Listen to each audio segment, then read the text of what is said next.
Welcome to Lights Camera Barstool, episode 96 of season 2. I almost said 3. Like a Gen X episode, or Gen Z. We're getting to the Gen Z. Oh, damn, yeah.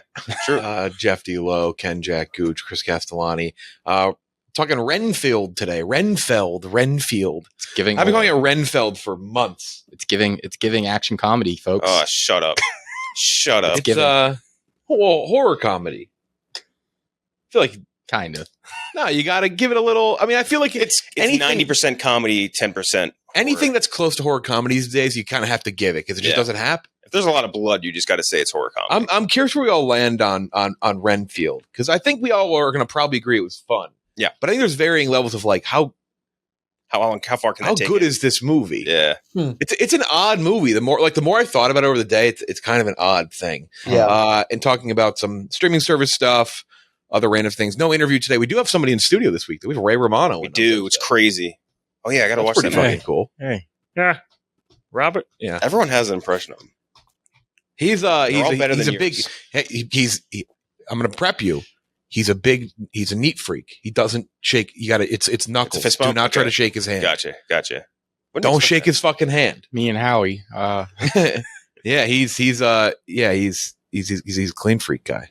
What's he been up to these days? Which I respect. I put napkins in movie chairs. He did that show on HBO. Yeah, that was pretty good too. He was having sex with or he's married to a sex doll. He's pretty good, and like he doesn't shoot much, but like he's been pretty good since Raymond. I think he just rode the paychecks from Raymond, and then he's like, "Oh, I'm doing stuff again." I feel like every time I see him show up in a dramatic role, he's like shockingly like great. Wasn't he in The Irishman? he was in The Irishman. Yes, yeah. He's one of the side dudes. But see, in my head, I thought he was in Trial of the Chicago 7 for some reason. So it's basically like he rode the money from Everybody Loves Raymond, and then Ice Age, and then he's just I don't need to do much else. I'm making the money. What else I got to do? Right. There's always a new Ice Age coming out. I thought he was in Paddington. He was in Paddleton. Significantly less cool. Yeah, very. Oh, Bad Education. He was like one of the teachers in that, right? Oh, yeah, he was good in that. Yeah. Yeah. Paddleton is that's like how they're remaking Another Round in English. That's Paddleton's just the Funny American People. version. Yeah. Funny People, great bit in Funny People. Funny People, that's probably the best scene in Funny People, I think. It's Eminem just hating his ass. It was so funny. Yeah. So that'll air next week. We do have him in studio this week.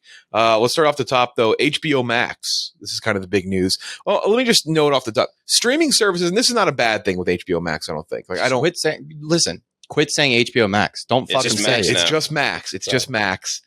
Right. It sounds like Max Kellerman's going to pop out of your house and just put on so TV. Stupid, dude. But there's always something with streaming, and it's usually bad. Last night, Love Is Blind just didn't work on Netflix. They wanted to do live TV, which that's not your bag. They tested it with the Chris Rock thing, and like the live feature worked. The special was terrible, but like the live feature did work then. It's just so fun. The joke is becoming more and more reality that they're just redoing cable again now, all these streaming platforms, which like the tiers for HBO, the new Max, when they fold in with Discovery Plus in May, ad free, ultra ad free. It's like ultimate ad free. It's Super Saiyan ad free. Yeah, exactly. It's plus ultra ad free. I mean, the HBO for sure gets a lot of. I don't want to slide HBO Max, soon to be Max, in with like some of the other Discovery stuff, like the Warner Discovery, DC announcements. And remember that whole slide they have about like shit men watch and shit women watch. Yeah, it's like that was very funny. The 90 Day Fiance cinematic universe. Yeah. So I don't want to slide that in because it's impossible not to give HBO goodwill. Like they have so much goodwill built up just endlessly with the quality of what they make. Yeah, Discovery doesn't though. No, so it's kind of, and that's what worries me a little bit. It's like, all right, now you're starting to fuck with the good thing you have. Like, let's hope it stays good. I think it should. I think HBO Max is a relatively decent app. It works fine for me. Downloaded shows work fine. But there's always something. Netflix last night. Hulu will drop a new rebrand every month, and it's always horrible. Prime Video still to this day. It has the worst user interface in the entire world, but the coolest feature in the X-ray feature. Yeah, the coolest thing in all streaming. But their actual user interface is so bad, unconscionably bad.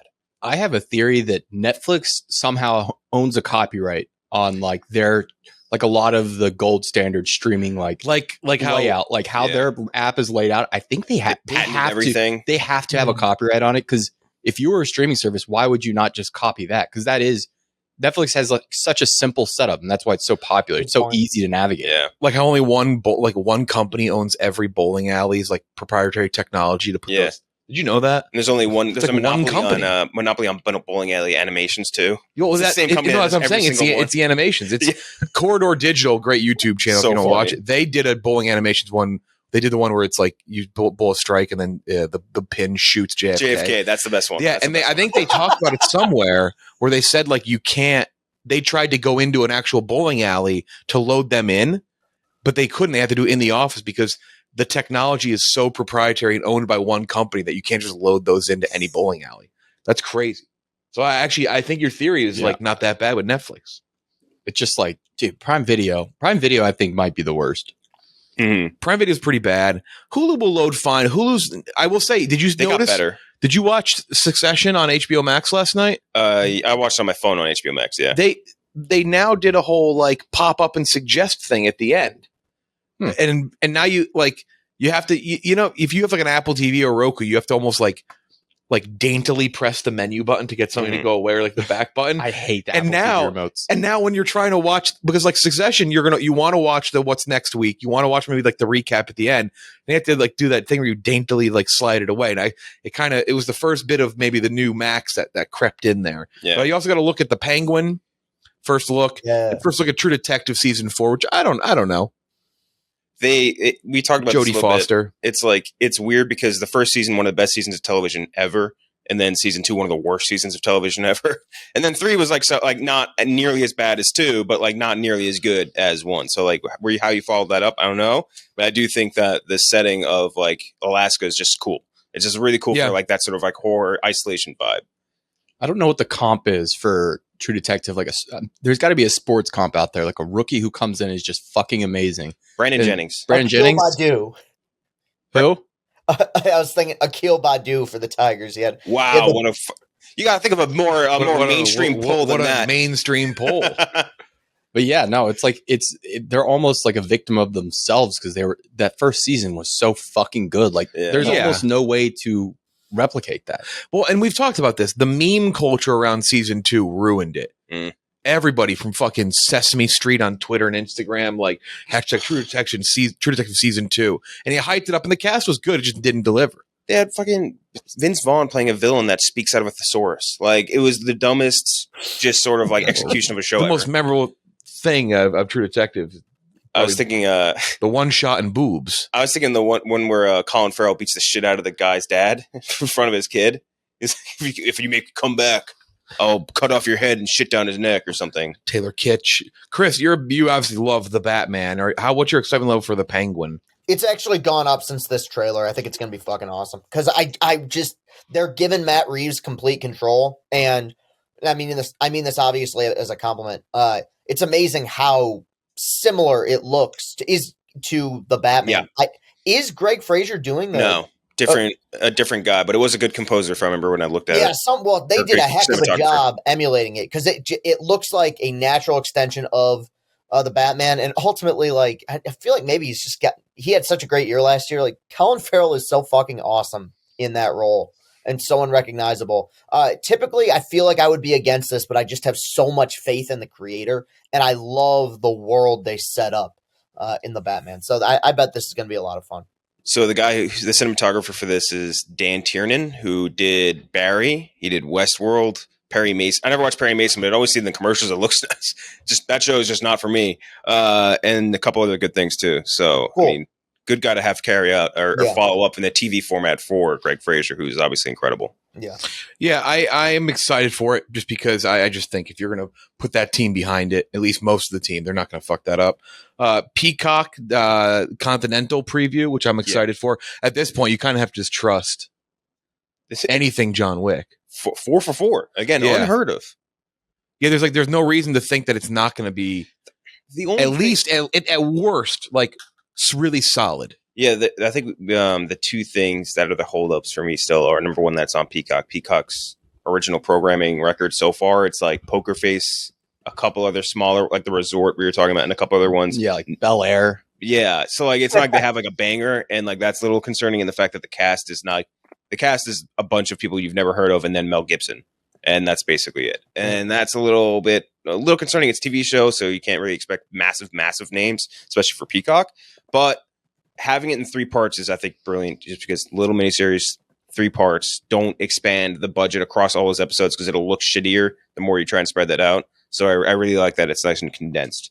This was a movie at one point, wasn't it? I believe so. Right? Yeah. So this is a little interesting. Like they decided to, instead of releasing one long streaming movie, which would have been probably a detriment because you try to watch something long at home, like The Irishman, like you can't help but pull out your phone at some point. So yeah, doing a little mini series, smart. Like you said, John Wick it hasn't missed, and until it does, I have complete faith. Right. Right. There's no point in, I think, being like doubting it. I love the 70s New York setting too. Yeah, that's sick. Love that. Rob Dyrdek said they filmed 336 episodes of Ridiculousness a year. Don't do that. Yeah. Like, don't do that many. Stop and think about it. Why do we need that many episodes? How many funny videos are even out there? There's not that many funny videos. Dude, just 1 minute. Barstool Dude, Instagram. 1 Minute Man doesn't even make that many episodes. It's insane. Is that show funny? Because I was always a Tosh.0 guy, so I like resented that show and never watched It's very different. It's a very different type of show. I mean, it's the same concept, but like Tasha's more editorialized, I think, points where it's more reactionary with Ridiculousness. It's like kind of endless reactionary. I mean, I don't know. Like I'm sure in spots it's funny. I've watched it, but it's also there's shows that you throw on that are mindless, that can be mindless, maybe not in their first run. Things that maybe just in the background, and that's just not one I throw on. Like for me, it's Impractical Jokers, like Friends. If Seinfeld's on, again, that's why I said not first run. Seinfeld, not mindless, one of the best comedies ever made. But like, there's some things that have those runs on certain channels that they just go and they go and they go. And I've never done Ridiculousness. I've never made that one of my shows. You know what I found out literally this morning, is that our good friend Nick doesn't like Impractical Jokers. He's like, I don't get it. I'm like, what is there not to get about a bunch of high school friends that compete to embarrass each other? They're so funny. It's just, they kill me. I don't know anything about Ridiculousness. I can't even lie and pretend that I watched like a full episode of it, other than like the millisecond of flipping through a channel. But I just like, it's something where it seems like a make work project. You know what I mean? Where it's they're just like somehow. That seems miserable to do 336 a year. So, that's like, you do not get a break. Like, I don't get that. Those are the greatest video curators of all time. How are they finding that many? And it's a lot of videos every episode. It's not like it's 2 or 3. It's dozens. How many did America's Funniest Home Videos? Do you think we could get one on there with like just minimal effort? Like you just like take a video of like one of us just walking straight into like a glass door or something. Be like, oh, look at my buddy. What was the Nathan for you? What did he do with the goat or something? Where he had the goat in the water that was saved at the zoo. Yeah. We could definitely do something like that, like a stage and animal rescue. Show. We can figure that out. It's just insane. Yeah, it's basically just America's Home Funniest Video for people who drink Mountain Dew. Yeah, for like, I guess, Gen X now. Who's I think the AFE host is now Alfonso Ribeiro. Yeah. Yes. Used to be Tom Bergeron. Tom Bergeron, great name. Bob Saget before that. Yeah. Bob Saget was a good host too, which is just hysterical how homely he is, or how I don't know, PG he is in that show, and how opposite of that he was in real life. So that's a fucking crazy stat. MCU news. Mia Goth and Blade. That's cool. Sick. I don't know how this movie will be any good based on the absolute disaster that it is, but that's pretty cool. Mm-hmm. See, that's where I think it might end up being really good. Right. Maybe because they've been so meticulous at like figuring it out. And also Kevin Feige apparently saying they want more experienced directors. So that's fine, but you got to let them do their thing. Yeah, I'm trying to think of like. Though again, I guess Taika Waititi did his thing, and it was a movie that people didn't love. Anything that comes down to directors with the MCU, I don't really put too much stock into it at this point. Like, I don't think they really give the directors a ton of freedom. They do have to, though, if they want to be, if they want things to work. But Mia Goth and Blade is cool. I mean, someone who was completely disrespected last year with her acting performance, especially in Pearl. That was just a complete, like, as good of an example as how little respect horror gets. Speaking of horror, by the way, apparently the new Ari Aster movie not very good. Yeah, but everything people I hear are about destroying it. One guy I saw, he said this is basically his version of Under the Silver Lake, and I was like, that was devastating. That was the most devastating news I'd ever heard, because that movie was such a fucking chore to watch. Some people like that movie. It's crazy. You and I get ripped for that because our score is so low. And I did not. I was like, this movie is the definition of like a 50s like 50s score, like art project. It is. I will say Ari Aster's so fucked like with the way he makes things in like a good way that I'm like, I kind of feel like it may end up being good, and early reviews might be off. Like maybe people just like critics like don't connect with it. So I'm not writing it off yet. If critics aren't connecting with this movie, I'll be honest. That's where I'm like, who will connect with it? The weird thing is, like, the people I see that are praising it are like, the way that they praise it makes me think worse of it, because they say like, oh, I like this movie because Ari Aster didn't give a fuck and didn't want to make a movie for anyone but himself. That's what's good about it. I'm like, that's not good. It's a higher approval than I saw earlier in the week. Yeah. I did see like 40. That's 75 now from critics.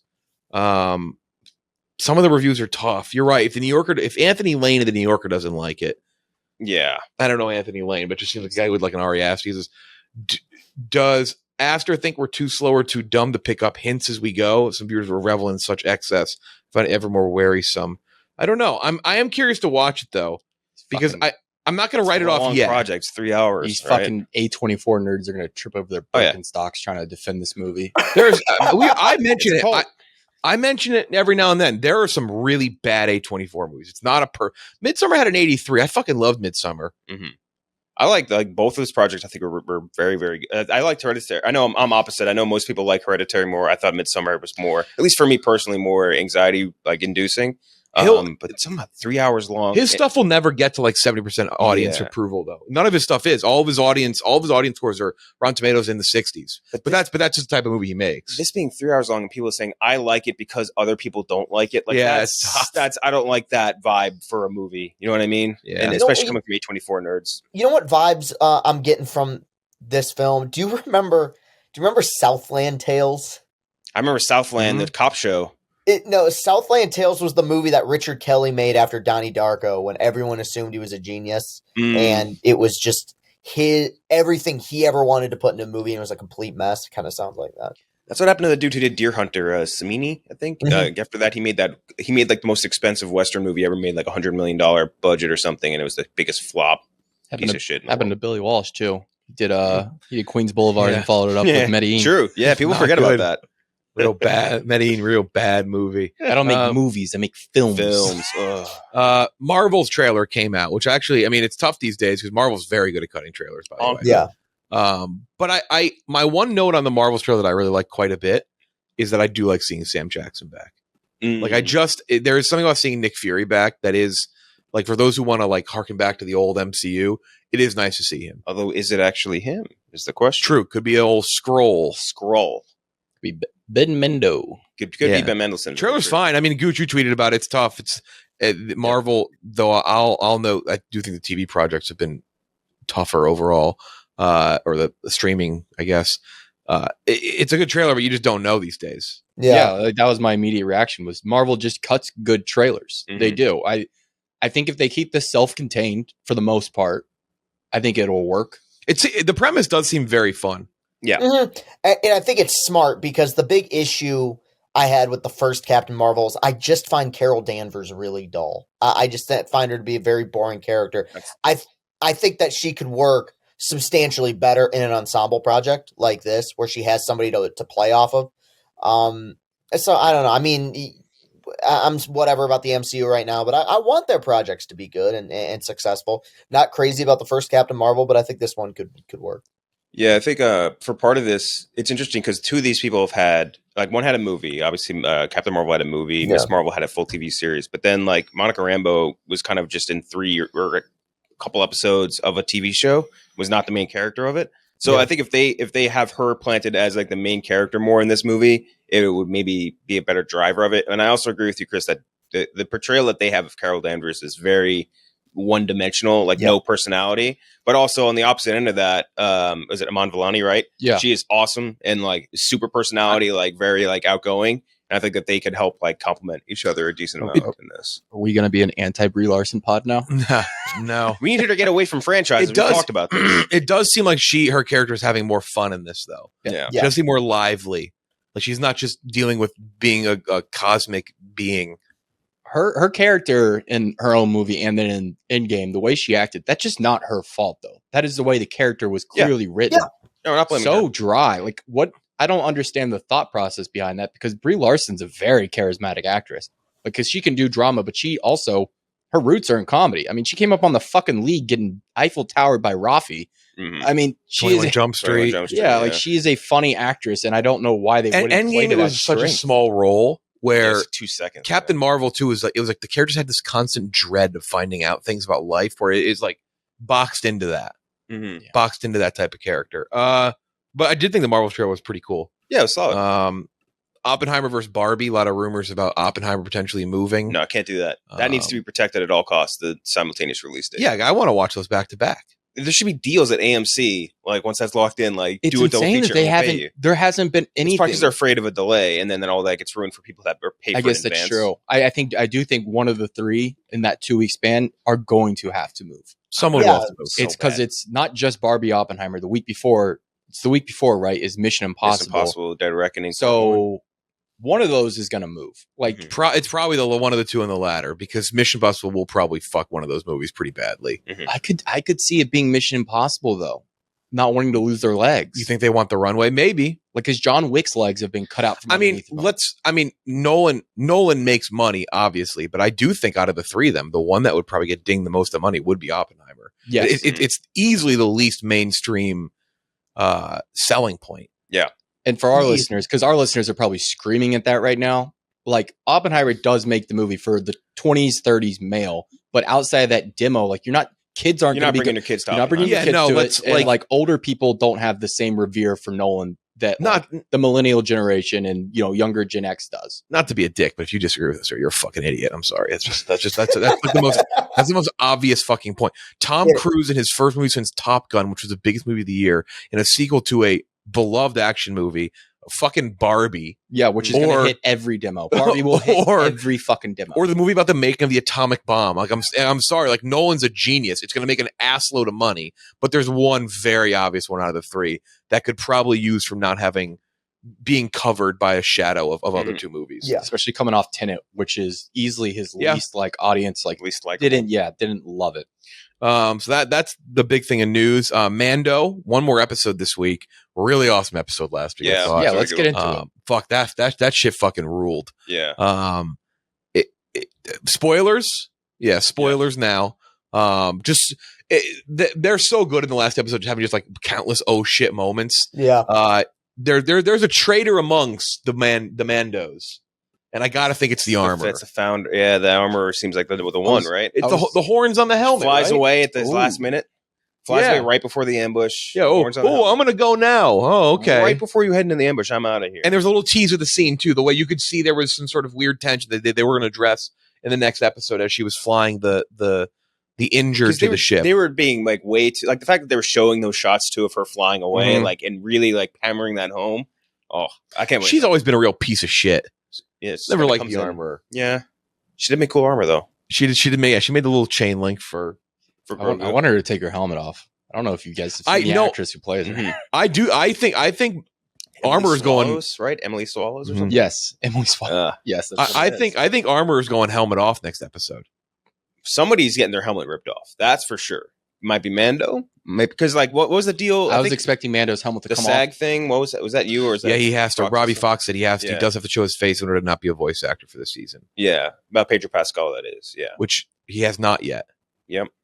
Wait, for SAG actors? Wait, what is the like deal? to be credited as a physical actor? You need to have to show your face once. Oh, okay, that's interesting. Which makes sense. Like, I'm actually kind of shocked he hasn't taken it off yet this season. I thought he would at one point, like because they've been kind of blending together their ways and their beliefs. What Star Wars nerd was reading up on SAG bylaws? Yeah. Fucking weirdos. God damn it. Yeah. Cool episode though. I mean, going into Mandalore finally, like full on going in was great. All the fight scenes were awesome. The new type of stormtroopers were really cool. Mm-hmm. And then having Moff Gideon fly in like a real dick was pretty great. Just to fly away too, like a bitch, just to let all his troops do all the work. He is a bit of a bitch, yeah. And ripped to old Paz Vizsla. Paz Vizsla, R.I.P. I thought he was going to be the traitor just based on the Vizsla, like just lore. Yeah. He's a big time, like, I don't know about this. I'm in. Like, he's always like that. Technically, Vizsla was the Paz Vizsla, or pre-Vizsla was like the most pro-Mandalorian Mandalorian. Like, he wasn't a traitor, really. He was like, he wanted always the old ways to be in charge. And then he betrayed, the only person he betrayed was Darth Maul. So like that's not necessarily a traitor to Mandalore. Surely nationalism has never caused problems in the past. You can say what you want. He's pro Mandalore. There was everything else. There was a big debate with the Praetorian Guards and how they were the Pierce Beskar online with their big like sword with their big staffs. Swords. Yeah, and they're like, well, why wouldn't the Praetorian Guards have then? Because Beskar, it was like this whole thing of like, okay, so the Praetorian Guards can stab Beskar, even though Beskar can block lightsabers. Why didn't they redo the Praetorian Guards' armor to be in Beskar when they got cut up by Kylo and Rey? Just watch the show. Yeah, just watch the fucking show and have fun with it. Are we even sure that like just enjoy the show? It was. I feel like they were pretty clear that like it was a very huge deal that Mando's plate was Beskar. Like his plate might not have been Beskar. And then they also like it might just be his helmet. The stabs went through like parts of like where like there were gaps. Yeah. I don't enjoy. I didn't even think about it. Like now, if Darth Vader had flown in, I'd be like, okay, that seems like there's some continuity issues there. Like I get, like I'd be like, all right, we can discuss Darth Vader flying in, but it's like, really? When he killed all those dudes though, and just like threw the one off the cliff, like I was like, he's gonna make it. Oh yeah, no, I thought he was getting out of there. I was like, man, they're just gonna let him live. And I was trying to think because I remember when he was in that whole meeting which is cool, seeing like Hux, General Hux's dad, and all that stuff. That was sick. And the other dude who I think has a big history of Thrawn, the older guy with the mustache, seeing them all talk about that. And then when he said like, oh, well, you requested 3 Praetorians. I was like, oh shit. Yeah. Dude. Hux. Old Hux's dad. And that's played by his brother. Who's played by Donald Gleason's brother, Brian, I think. It's one of the Gleasons. Yeah. Who? Brendan Gleason's son. Jackie. Domhnall. Donald Gleason plays General Hux's son in the sequel trilogy. Yeah. Brian Gleason played his dad in that episode we just watched. Different Gleason brother. Yeah, I'm trying to. We're getting our own little succession in Mando too. In that little meeting, they're kind of like trying to figure out who's gonna helm this new empire. Yeah, it's funny. Like Moff is like not having the whole. He's like, fuck Thrawn. He's like, where's this bitch been? Yeah. He's like, where's show face, bitch? Like, where are you? I don't know if we're gonna see Thrawn though, because there have been kind of some. This is not confirmed anything. It's not like a spoiler leak thing. People have discussed that we may not even see Thrawn and Ahsoka right away. Mm-hmm. That he may not be right off the top. So I don't know. Maybe Thrawn will see him in a post-credit scene, because I will say the way they did announce it, he is coming up soon. They did announce that Mads Mikkelsen is going to be, or Lars Mikkelsen, is going to play him, reprising his role from Rebels. Usually when they announce that type of thing, it's like because we're going to see him very soon. Mm-hmm. So maybe it's not just Ahsoka. We are going to see him in a post-credit this week, but I don't know. Maybe we don't. Yeah, it's so weird that like it feels like it just started. But maybe because like we had such a long gap between Mandalorian seasons this season, or like between the last two. But it's like shit. I can't believe it's already over. I hope they're filming the next one. Quick, very very quick, and I don't know if they're filming the next one already. Yeah, I feel like we would have seen that. Fucking 2 years. Jesus Christ. Do we think that there is something going on with little Mando and Bo-Katan action? That little talk to he's like your song is not yet written, my queen. Yeah, like, that was like very Jon Snow to Daenerys-esque. I mean, he's kind of simping over her. They've also, by the way, they continue to do a very nice job at making Grogu get around without it being stupid. Yes, like, I think it works every. I think it works. Had the robot. We got to talk about that fucking robot. That's the funniest moment in the show. IG-11. That was hilarious. No. Oh, and it was cool seeing all those the old Mandalorians that were starting like that big skiff thing was really cool. I thought too. It was like Charles Parnell, fucking Jonathan Hawks, I think, was the dude from like Deadwood and shit was in it. I thought that was sick. That was a cool little addition to it. And them all being like, "You returned, my queen." One more episode though. Chris, you're gonna become a Thrawn guy. I promise. I'm sure I will. Though I don't know what the best way to introduce like Thrawn is. I mean, he is in Rebels. The old books are the best ones. Mm-hmm. That's where Thrawn. But Thrawn is truly great in Rebels, and Lars Mikkelsen plays him great in Rebels. So like, I don't see any reason. It's probably worth you ripping because you haven't ripped through Rebels, right? No, it's worth. I think it's worth ripping through. You know what they have? Shit. They have added, which Disney Plus is another shit streaming like platform. So bad, very bad. But they do have one nice feature that they add in sometimes, and they'll add in little storylines. Like if you want to get caught up on this character. I do think they have one for Thrawn right now. I know they have one for Ahsoka, which is like an Ahsoka starter pack, basically. Like these episodes, because a lot of the Clone Wars and like Rebels, like you can watch them one-off. They're so easy to watch. Yeah. So just rip like 6 of those episodes, you'll be caught up. I like that's every streaming service is like that. They have one really good thing, but they make up for it with like 2 or 3 bad things.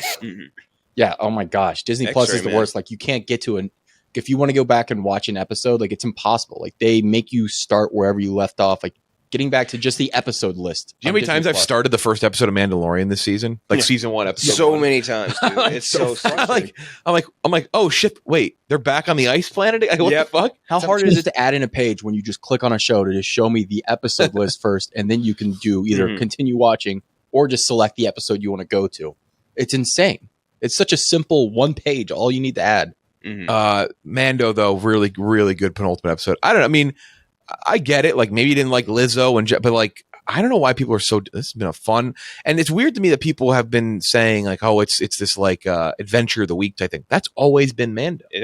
That's insane to me. That's the one complaint where I'm like, what the fuck? That's what the show's been for 3 seasons. It's Mando doing favor for one guy. It's paying Peter to pay Paul, whatever that fucking phrase is. Like it's every single episode. That's what it is. Which is I was like, I mean, whatever. If you don't like that, that's perfectly fine. But like, well, I don't know why people are surprised by that's the format of the show. It's the 3rd time they've done it. I do agree it's been the weakest of the 3 seasons, but like some of the complaints are just fucking stupid. Like, and it's not nearly as bad as some people want to make it out to be. It's good. I still think it's a good show. It just isn't on the great echelon that it was in season 1 and season 2. Go rewatch Boba Fett. Then I get back. Reactions have been crazy, dude. It's so stupid. Like, it's the worst fucking season in the world. It's like you are just not you. How miserable do you have to be watching this show and being like, this is unwatchable? It's missing Cara Dune. Yeah, of course. Yeah, Cara Dune gone. Everyone's favorite character, Cara Dune. There's so much shit in Boba Fett where you even forget that it even fucking happened. Like we brought up, what's his face, Cad Bane. Yeah, seriously. I don't know what I was about to say. You're going to call him a fish. You're Cock Bane. He's going to call him Cod Bane. Cock Bane. He's got a big blue cock. They brought in Black Chrysanthemum, the big Black Chrysanthemum. Yeah, they brought in like so many cool characters, and then they had just no memorable like you can't remember anything from the show. You only remember that there were 2 good episodes of Mandalorian in the middle of that. Was like that's like what you remember. It's the same thing with Kenobi too. Like I remember that in the light skin twist that the one guy did. That they was talking about the guy doing the twist into the laser. Light skin guy, yeah. Oh my gosh, and the stupid motorbikes that didn't have a single speck of dirt on them, even though you're in the middle of the desert. And like the 50s malt shop bikes. This is so funny. Succession. That's a show that is definitely not having a down season whatsoever. More spoilers again. It's the week after the death of Logan Roy. Pretty great power struggle episode. It's the day after, right? The day after. Well, a week after the episode airs. So what I actually found out is this whole season, it's a day an episode. It's 10 episodes. That makes sense now you're saying it. Yeah, they've confirmed this. This is a day every single episode. Well, but you know what? Now that I'm thinking of it, because they keep saying the election, they're like, going to be president in like, 48 hours? And remember the first episode, Connor was like, the election's 10 days out. And so where this is all like, so the season theoretically will finish on election night. Which is something interesting to keep in mind. So the quick recap: the whole episode takes place in Logan's apartment or condo, which is now owned by Marcia, who is back, who sells it to Connor for $63 million. Spit deal. It's a really good power struggle episode of. Like the piece of paper scene is great, where they're trying to figure out like, did they cross out his name? Greg's on there with just a question mark. Nevertheless, he had a great scene. He's like, I think I should be number 2, and everyone's laughing in his face. Very good, Frank and Carl. Frank and Carl are Frank, Carl, and Greg MVPs. This was the Carl episode, big time. Oh roasting man, Tom. Which, by the way, so I was at dinner on Thursday night, and somebody who'd never been to the city asked me to like, do you often see celebrities in the city? I go, never. Like rare, like I just never see a celebrity outside. I walked out of dinner, walked past Marie's Crisis, which is the piano show tunes bar in the city. I live right next to them. Great place. Fucking Matthew Broderick just hanging out there. He was talking to Fisher Stevens, who plays Hugo. Make sure you stay out of the way of his car. I was like, oh fuck. Just make sure you don't get in anywhere near it. Yeah, don't step in the road near him. But it was Fisher Stevens, the guy who plays Hugo, who is a slime ball. We've interviewed him before. I did walk by a member of Succession. Didn't realize until I'd gotten past them. This is a few months ago. Walk by. One of my friends has a bit where he just just makes loud noises at people when he's drunk. And that's a great. Everyone loves that. oh no, we just yell at him every single time, and we tell him to stop doing it. The person he ended up yelling at was fucking Shiv. Ooh. Oh, Yeah. Yep. Oh, we just missed that. That's tough. Which big episode for her. very That's big right. episode. She's pregnant. It also just furious at the end. She's going to make some sort of big move soon. Kendall made a pretty big. Kendall's a killer now, by the way. That is like the big takeaway of the episode. He had a great line at the end. He basically looked at Hugo, was like, Hugo, I'm going to put the fucking strap. He said, strap on him. Fuck you. It was very Godfather-esque. Al Pacino and God. Like, just like, I'm going to turn bad now. I'm going to break bad. I'm going to do what my dad did. I'm going to become Succession. Yes, I am going to. I will be the successor. That'd be great if they end the show. If they end the show like that, I am the successor. You know what? I just thought of the celebrity thing. I just thought of. I saw biking down 8th Avenue. The guy who played Peter Parker's professor in the original Spider-Man trilogy. I forget his name. Dylan Baker. Dylan Baker. Yeah, I just randomly saw him biking down the street one day, and I was just like, I know him. Could not name him unless someone reminded me of his name. Yeah. Sorry, not to distract, but yeah, great line by Kendall. So it's a pretty solid episode. Some pretty funny moments. Chris, biggest winner of the biggest winner. I feel like you got to say Kendall. I mean, it has to be in this one. They've seen him, seeing his fucking balls drop there at the end. I feel like that's an easy one. What about Marcia? See, I think it might be Marcia. What a bitch. She came in. What a best. God, what a mean that scene with, because I do think the biggest loser is obvious. Marcia was really, honestly, like the best wife of Logan possible. They were like yin and yang as far as like just pure assholes. Or like yang and yang. I mean, yeah, she's Made you similar, every as much of a killer as he is. Beating off over the phone every night. Yeah. She's so full of shit. We spoke intimately every morning. Every morning we spoke intimately. Oh no, that's another great part. What Carol getting just fucking, or what's her name? Carrie, biggest dominated. Loser. Yeah, that was so fucking She's gonna funny. go. I'm bringing her in a taxi to the subway to get into her tiny apartment. Dude, that was so funny. Not even a taxi to her apartment. A taxi to the subway. Yeah. That was actually maybe I think that might have been the most interesting scene though, because you never see Roman care about someone like that. He truly was very upset about that, and that's definitely partly due to the fact that he loves his dad, and his dad really liked Carrie. There's definitely some of that built in there, and like they never have liked Marcia, except for Greg. Greg's always loved Marcia. Oh, dude, Greg was trying to suck up during that too. He's like, "Oh, the whore." Here comes the waterworks. Look away. Look He was away. just roasting her to her face. Like it was so mean. That was another good scene. Was when Tom was just like kind of shitting on Logan while they're talking about Logan. When Stephen Root's character was talking about Logan, died fishing the toilet out of her. And then Greg makes one joke comment. He goes, "Oh, come on, Greg." Yeah. Yeah, the setup for the political stuff is great too, though. Mm-hmm. Jared Mankin obviously is maybe about to come over, though. Maybe we'll see that at the tail end. He's the Republican candidate for president. Maybe we'll see that at the tail end, but until the beginning of the next episode. But they are going to Sweden, which that next episode looks fucking electric.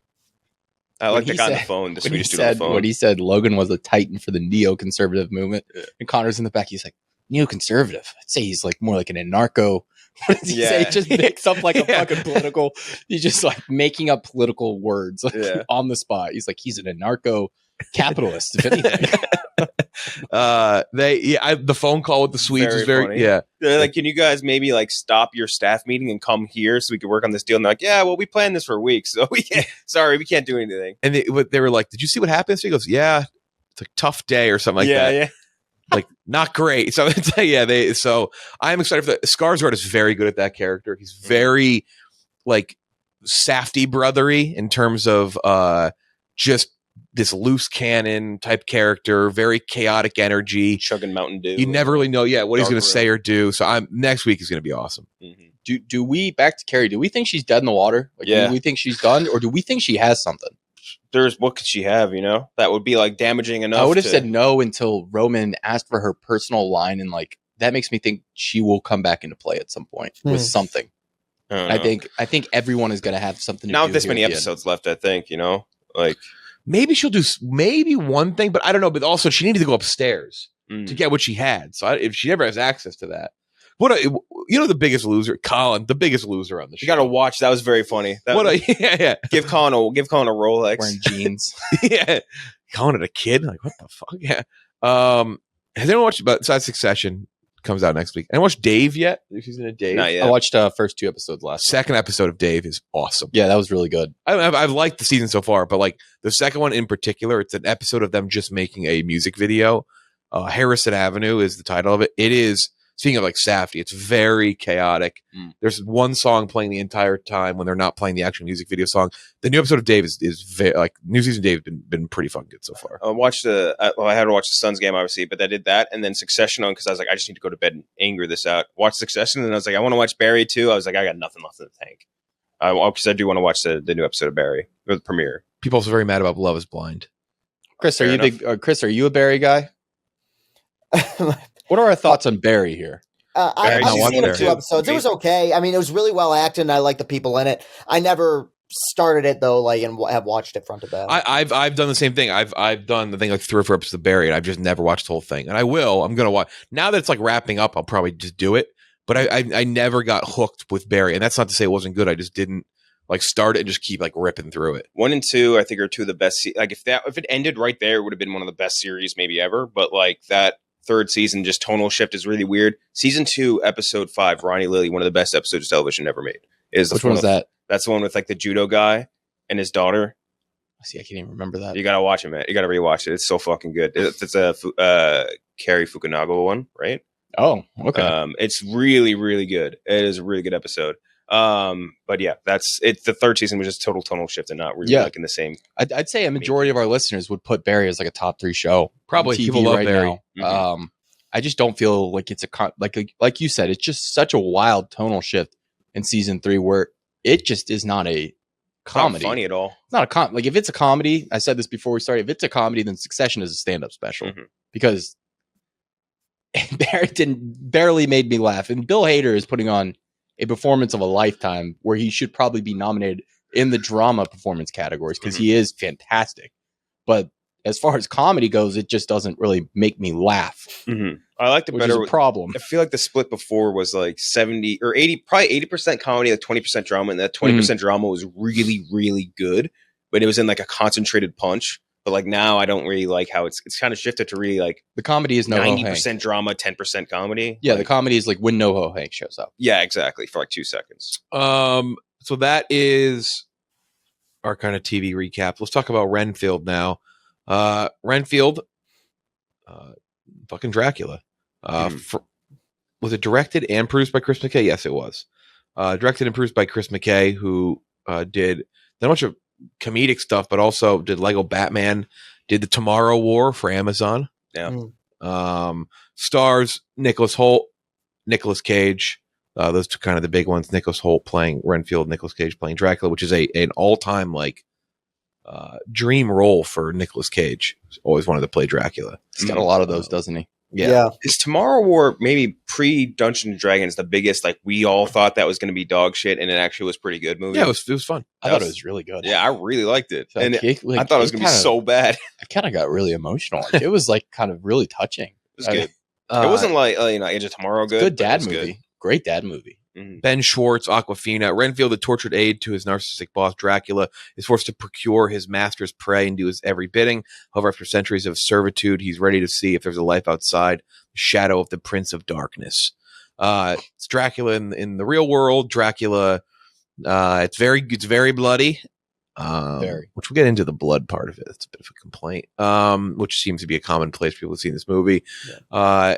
It is a short movie. It's not a very long movie. It just gets it done. Between this and Mario, it's very short. Like the movie we reviewed in the last 2 weeks. Mario still felt like a 45-minute long movie. Renfield's not very long. I liked Renfield. I had a lot of fun with it, but I like there's a few things that really held it back from being really good. And I'm going to slap a 70 out of 100 on it. I really enjoyed Renfield, but I also didn't love it. There's some things that I kind of wish they would have gone in a different direction. And I don't know, there's not as much meat here as I wish there was.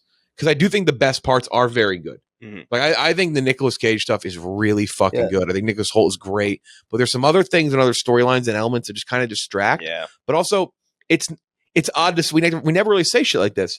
There's the extra stuff, but it's not over long either. It's odd. It's like usually when you say that, you're like, well, it's a 2 hour and 45-minute Dracula movie with 45 minutes of extra scenes with this story. It's a very short movie, so you feel kind of almost cheated out of what could have been more of the good shit. So I'll go 70-100. It's very fun and enjoyable, but I don't even know if I'd recommend it to everybody, which I guess it's kind of the point of my score like that. Ken Jack. Yeah, I was at a 72. I agree with you a lot. You're saying that there's points where I would shave it off. Like for example, are we in spoilers, I guess, for this? Or we can do spoilers for the movie. I think we already spoiled Ben Schwartz in the movie. Was it even marketed? I don't remember that at all. I don't think it was marketed. It was very surprising supposed to be a surprise. I thought it was a cameo at first, and then he was like, "Oh, he's just a character." I didn't think about that because he was a real character. Yeah. I think the whole Awkwafina sister dad subplot was very unnecessary to the movie. Yeah. But outside of that, like Cage was perfect Dracula. Every time he was on screen, it was very funny. The humor didn't always hit, but when it did, it was awesome. Especially, I think in the first half, like I think they burnt out all their gas in the first half of this movie. You know what I mean? Because like all the best laughs were there, and then the second half it didn't really hit as well. Yeah. Some of the fights were a little bit bland, but like the gore and I think some of that stuff really rocked. I guess some people didn't love it, but like I really liked that element of it, just like the really like just the overboard element of it. So overboard. Yeah, which I kind of like because like that's just it was the theme throughout it. Like it never like they established that very early with the was it Apache Joe or whatever. The little murderer guy that like comes in, he just punches his head off. Yeah. But other than I think there are negatives, like you're saying, like the Awkwafina thing, super paint by numbers as far as like everything's going to happen in this movie basically right from the start. And I don't think we just needed the crime subplot in general. That's a tough thing though too. It's like again, this is not like an overstuffed 2.5 hour long movie. You're like, fuck, like this is just we're running out of time here. Mm-hmm. I think it just needed like a different vehicle to get where they wanted to go.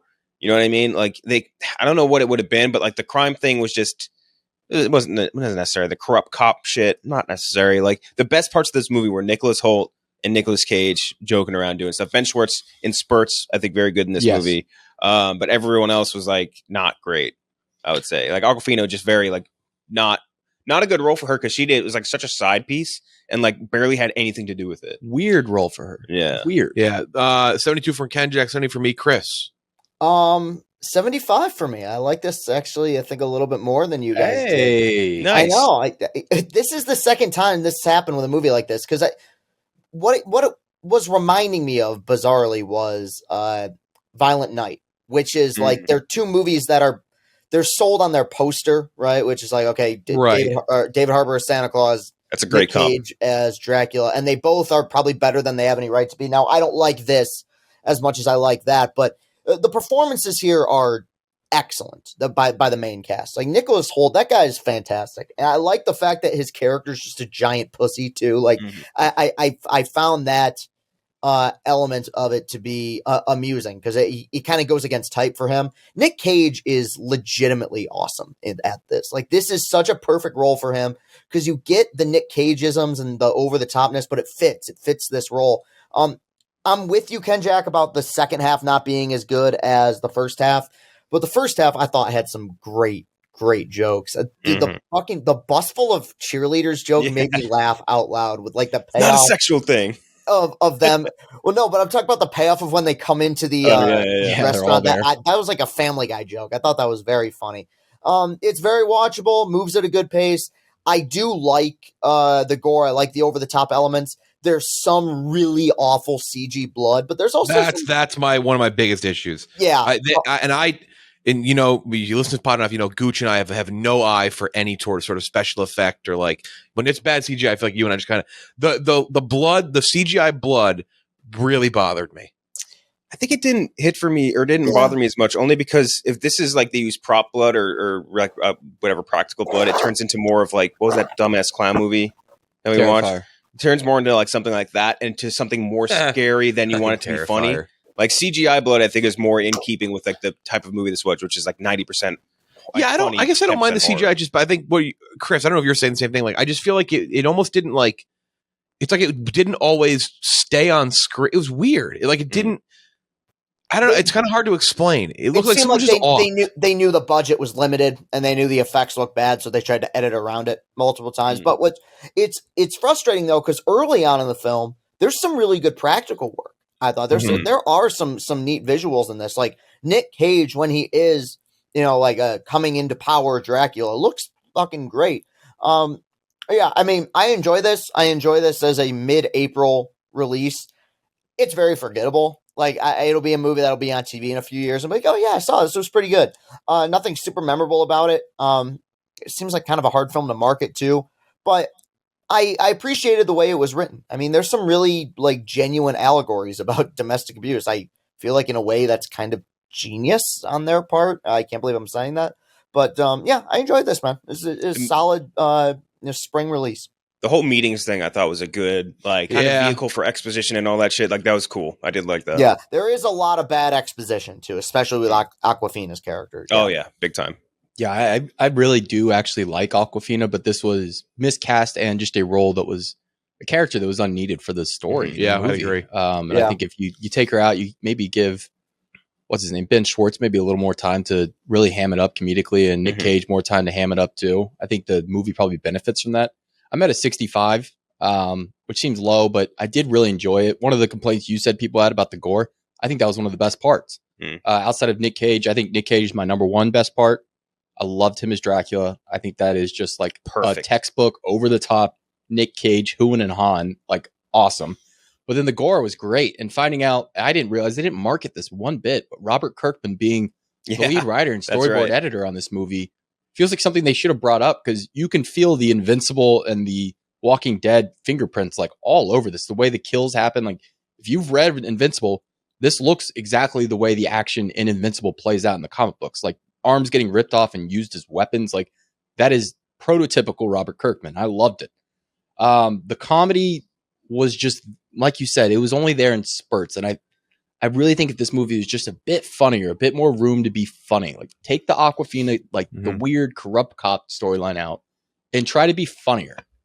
And then you can deal with the storyline of, codependency and all that. I don't think you really need to ham it home too much, because at the end of the day, it is a horror comedy, but you have more time to develop that. I think it becomes a better movie. It's not bad. I don't really see anyone who I'd be like, you need to go out of your way to see this. But I'd be like, if it's on streaming here in a few months, check it out. You might enjoy it. It's only an hour and a half of your time. If you don't like classic Nick Cage, like acting style and gore, definitely don't watch this movie. Yeah. It is like classic Cage. Like, I love it though. I love that part. Like the Cage part is great. I think like at its best, it's a fun time at the movies. Like I had a fun time watching this in the theater, really good time. But at its worst, it's like a poor imitation of what makes What We Do in the Shadows so special, which is like mixing regular human problems with like the bombastic supernatural world of Dracula.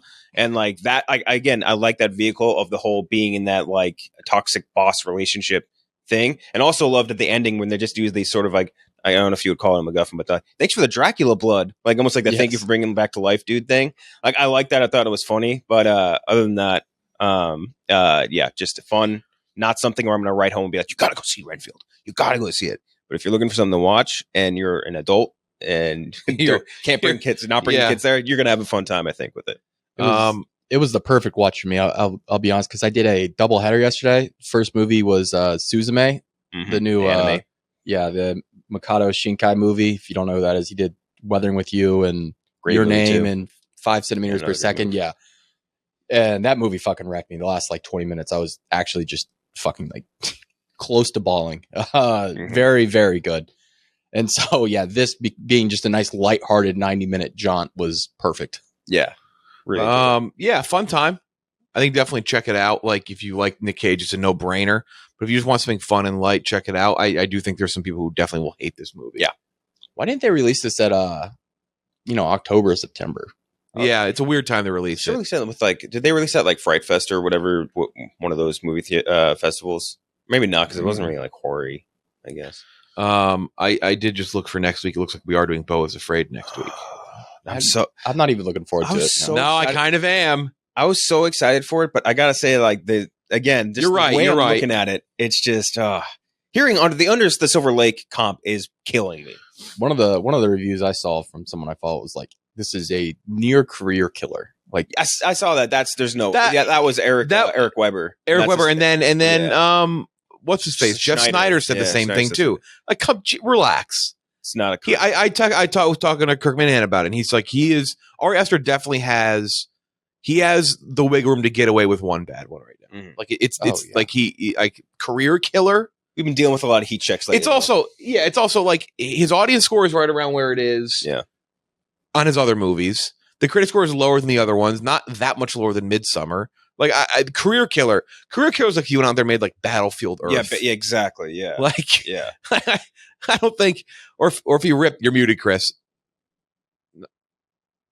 Sorry, no, I'm like sure, but you're talking about like one of the worst, most incompetent movies. Yeah, that's ever been made. A movie that was shot entirely with Dutch angles.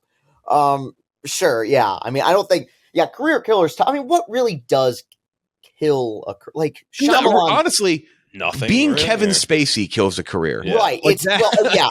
I just mean in terms of like film quality. No, I don't know if, but I think you're right though. I don't think anything like you can't. It doesn't work like that these days. I guess I there's a recent one I'll throw out. I don't know if Neil Blomkamp is still alive, and Chappie might have legitimately like been he's been very picky. Blomkamp with like his projects after that. That movie. If that movie just didn't have those weird South African rappers in it, I think it would have been very good because everything else was pretty awesome. Outside of being like very racist or even then, fucking Mel Gibson's going to be in that. Yeah, that's true. He's going to be in that Continental or series. like being canceled, like a Kevin Spacey, being like a humongous giant piece of shit like Predator. Outside of that. Like it's not like the back in the day where like Josh Hartnett did one bad movie and then wasn't cast for like 10 years, right? Like that stuff doesn't happen anymore. Yeah, these days. Dude, look at how many bombs Margot Robbie's had like in a row now, and it's like she's still like one of the biggest actresses in the world. Speaking of bombs in a row, you guys see the new footage from that Ghosted movie with Ana de Armas? And that's out. Wait, so that's out. I was looking at the sheet. I haven't heard a word about that. I don't know if we should even do it. Like the way it looks, I don't think they were on set together. Maybe we might. It's on Apple TV Plus. We may have to do it. I told people it looked like shit, and people got mad at me. I mean, it looks. I think we may have to double feature next week because that is on Apple TV Plus. I feel like we have to do that. Tetris, by the way, on Apple TV Plus, very fun watch. Enjoyed it. Very fun. Yeah, really like that. But this looks horrible. The posters are really bad. The trailers are terrible. Yeah. So maybe we'll do Ghosted and Beau Is Not Afraid. I think Beau Is Not Afraid is wide next week. Really? So we'll do both. Have you guys seen the interviews with that kid who plays young Joaquin? The CGI He also looks just like young very Joaquin. similar. It's weird. And his parent, like he said, his dad would say like, if you don't go to sleep on time, the werewolf would get you because his dad was really hairy, and his parents would play like the sound of wolves howling into their room at night to scare them to sleep. Weird people. I saw he did a TikTok, the kid actor. He's like, it was just a video of him saying, "I'm not CGI," and just looking at his room. He's an anime nerd, which is cool. Makes me respect him more. He's like young Joaquin incarnate. Like Dexter Fletcher did this Ghosted movie. I didn't know that. He's in a weird parent competition with Joaquin Phoenix, and he might be winning. That's it. Beau Is Not Afraid, and I guess Ghosted is on Apple TV Plus. That could be truly. Has there been reviews for that yet? Let me look. Not on Rotten. I could see them. They might be embargoed. Okay, that's never a good sign. Yeah, it looks. I mean, how do you just not film? I'm almost positive they weren't on set together. I love that. That's it. For Ken, Jack, Chris, Gooch, I'm Jeff DeLo. We'll talk to you next time.